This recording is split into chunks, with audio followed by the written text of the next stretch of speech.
Retirement ലൈഫിൽ നല്ല രീതിയിൽ പ്ലാൻ ചെയ്തില്ലെങ്കിൽ നമുക്കുണ്ടാവുന്ന റിസ്കുകളെ കുറിച്ചാണ് നമ്മൾ സംസാരിച്ചുകൊണ്ടിരുന്നത്. അതിലെ നാലാമത്തെ റിസ്ക് നമ്മൾ കഴിഞ്ഞ വീഡിയോയിൽ പറഞ്ഞു.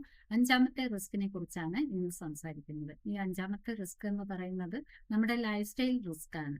പല ആളുകളും അവരുടെ ജീവിതം നല്ല രീതിയിലാകണം എന്നാണ്, പല ആളുകളും നല്ല മിക്കവാറും എല്ലാവരും തന്നെ അവരുടെ ജീവിതം നല്ല രീതിയിലാകണം, നല്ല ലൈഫ് സ്റ്റൈൽ വേണം എന്നൊക്കെ ആഗ്രഹിക്കുന്നവരാണ്.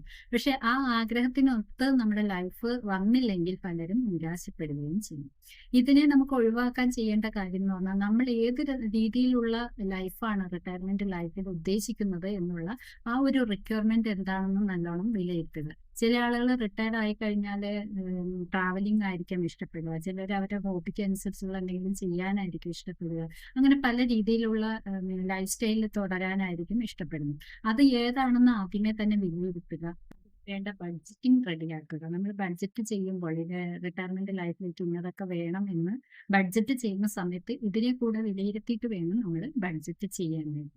അതിൽ നമുക്ക് പിന്നെ ചെയ്യാൻ പറ്റുന്ന കാര്യം എന്ന് പറയുന്നത്, നമ്മുടെ പണത്തിനനുസരിച്ച് ചിലപ്പോൾ നമ്മൾ ഉദ്ദേശിച്ച ആ ഒരു ലൈഫ് സ്റ്റൈലിലേക്കുള്ള ഇൻവെസ്റ്റ്മെന്റ് അല്ലെങ്കിൽ അതിനുള്ള അസറ്റ് നമ്മുടെ കയ്യിൽ കാണില്ലായിരിക്കും.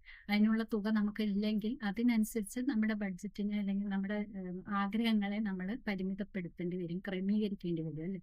ചില ഒഴിവാക്കാൻ പറ്റുന്ന കാര്യങ്ങൾ ഒഴിവാക്കിക്കൊണ്ട് അത്യാവശ്യമുള്ള കാര്യങ്ങൾ ചെയ്ത് അങ്ങനെയൊക്കെ നമുക്ക് ക്രമീകരിക്കേണ്ടി വരും.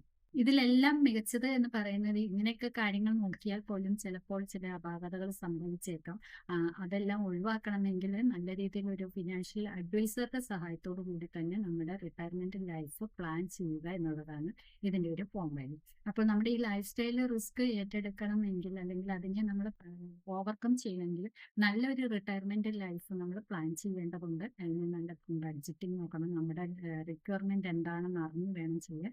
ഇതിന് വിദഗ്ധമായിട്ടുള്ള അറിവുള്ളവരുമായിട്ട് സംസാരിച്ച് ഡിസ്കസ് ചെയ്ത് അവരുടെ അറിവോട് കൂടി അവരുടെ ഗൈഡൻസോട് കൂടി നമ്മളത് ചെയ്യുവാണെങ്കിൽ നമുക്ക് റിട്ടയർമെന്റ് ലൈഫ് വളരെയധികം സന്തോഷകരമായിട്ട് മുന്നോട്ട് കൊണ്ടുപോകാനായിട്ടും സാധിക്കും. അപ്പോൾ ഈ പല വീഡിയോകളുമായിട്ട് ഇതുവരെ നമ്മുടെ റിട്ടയർമെന്റ് ലൈഫിൽ വരാൻ പോകുന്ന റിസ്കുകൾ എന്തൊക്കെയാണെന്ന് നമ്മൾ മനസ്സിലാക്കി. ഈ വീഡിയോകളെല്ലാം നിങ്ങൾക്ക് പ്രയോജനകരമായെങ്കിൽ തീർച്ചയായും താഴെ കമന്റ് ചെയ്യുക. അതുപോലെ തന്നെ കൂടുതൽ ഗൈഡൻസിന് ഞങ്ങളെ കോൺടാക്ട് ചെയ്യാവുന്നതുമാണ്. ഞങ്ങളുടെ വാട്സപ്പ് ഗ്രൂപ്പിലേക്ക് നിങ്ങൾക്ക് ജോയിൻ ചെയ്യാവുന്നതുമാണ്. കൂടുതൽ വീഡിയോയുമായി കാണും വരെയും ടേക്ക് കെയർ.